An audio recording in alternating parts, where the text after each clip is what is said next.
Weather portion of Ag Week now. The thawing conditions from early in the week, obviously long gone from the northern plains. Question is, will they come back, or are we stuck with the cold again for the rest of the month? We'll talk about that. We finally have more widespread snow cover this winter. It's been a slow time coming, but a lot of the Great Plains, upper Midwest, has now substantial snow on the ground, and Arctic air will be somewhat in retreat. We'll let you know if it's actually going to move out completely. Jet stream still coming out of the north for the moment. Obviously this weekend we are frigid in much of the northern plains and the Great Lakes states, just like it was last week. But we still have this large ridge of high pressure in the jet stream, which will allow for some changes this week. In fact, I expect some Great Plains moderation by the middle of the week as the cold weather shifts on to the east.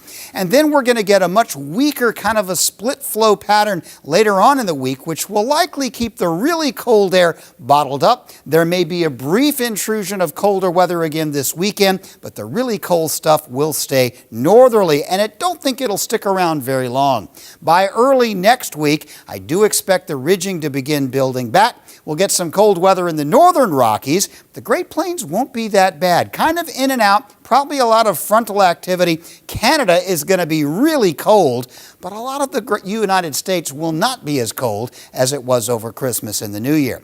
Now, precipitation, little light snow moving out of the Great Plains this weekend. That will likely end up being lake effect into the Great Lakes area by the end of the weekend, and that'll eventually move on out to sea. Might kick up an East Coast storm. We'll have to see. That's not certain. Middle of the week, there'll be some precip coming into the northern Rockies. A lot of that's going to be snow, especially in the higher elevations. And later in the week, a rain system will stall down in Texas, move north, may get a quick shot of light snow through the Great Plains.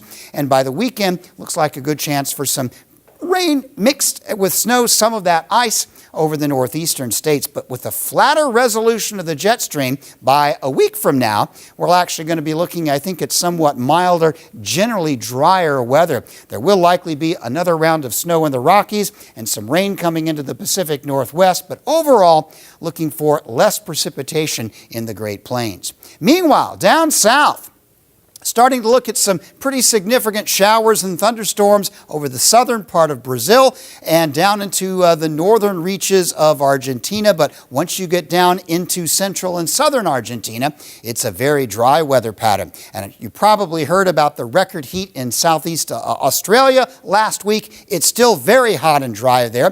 Tropical cyclone Joyce will be bringing some much needed rain to parts of western Australia. Thunderstorms in the north, but most of Australia will remain very much hot and dry. For our region, still pretty cold with snow on the ground, but there is signs that the severe Arctic weather may be moving in retreat.